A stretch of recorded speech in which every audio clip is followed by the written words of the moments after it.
Shalom Bapak Ibu yang dikasihi di dalam Tuhan Yesus. Jumpa kembali dengan saya di dalam Rema, Renungan Malam.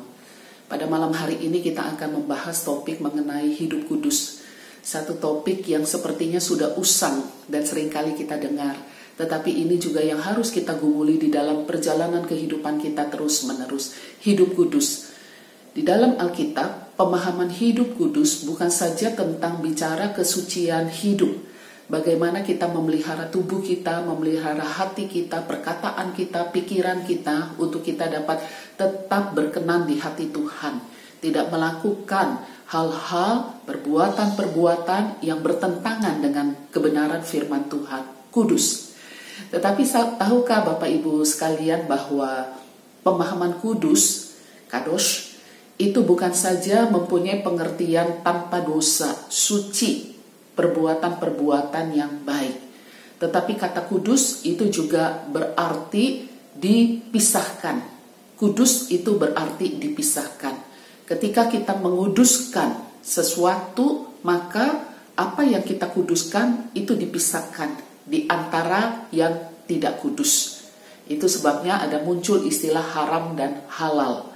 Halal itu sesuatu yang dikuduskan dari sesuatu yang tidak kudus. Kita sebagai umat percaya adalah umat yang kudus, artinya umat yang dipisahkan. Tetapi juga jangan salah mengerti bahwa menjadi umat yang kudus berarti kita harus intoleransi dengan orang-orang masyarakat sekitar yang bukan satu golongan dengan kita. Bukan itu yang dimaksud di dalam Alkitab. Di dalam Ulangan pasalnya yang ke-7 berbicara tentang kudus. Bahwa umat Israel adalah umat yang kudus. Apa artinya kudus? Di dalam Ulangan pasal 7, saya akan melihat dari ayat 6 dulu. Ayat 6 mengatakan, sebab engkaulah umat yang kudus bagi Tuhan Allahmu.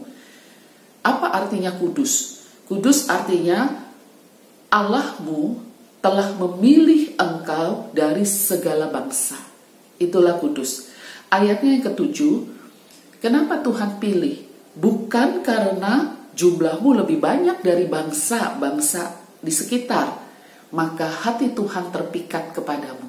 Bukan karena jumlahmu lebih banyak, bukan karena engkau lebih baik, bukan engkau adalah bangsa yang berkualitas tinggi, maka Tuhan pilih engkau. Bukan. Tetapi ayat 8, memang karena Tuhan mengasihi engkau, apapun keadaanmu, apapun kondisimu, bangsa Israel dipilih menjadi umat pilihan Tuhan, menjadi umat yang kudus, karena Tuhan mengasihi. Oleh sebab itu ayat 8 menjadi kunci bagi kita, ayat 9 menjadi kunci bagi kita.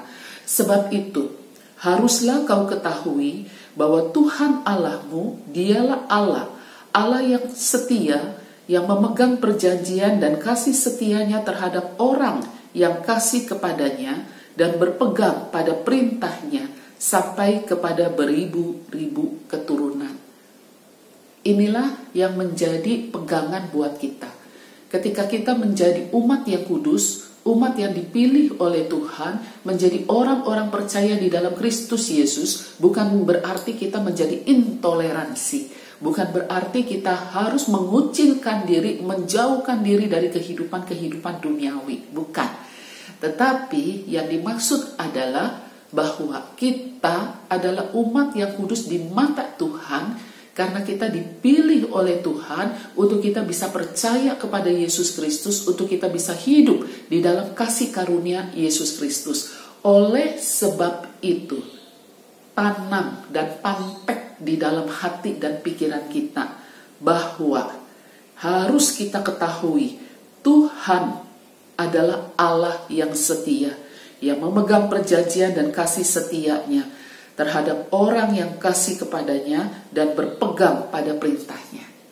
Sebagai orang yang dikuduskan oleh Tuhan, apapun kondisi kita, apapun situasi dan kehidupan kita, mari kita tetap berpegang kepada janji-janji Tuhan, berpegang kepada firman Tuhan. Di dalam kita hidup bermasyarakat, di dalam kita hidup saling tolong-menolong, di dalam kita hidup saling menghargai dan menghormati, tetap kita berpegang kepada Allah di dalam Kristus Yesus. Bergaul bukan berarti berbaur. Bersatu bukan berarti kehilangan identitas. Mari kita menyatakan kasih Kristus di dalam kekudusan hidup. Amin. Kita masuk di dalam doa. Tuhan yang mengasihi kami bersyukur kepadamu Tuhan kalau Engkau memberikan satu label bagi kami sebagai umat yang kudus, milik kepunyaan Tuhan.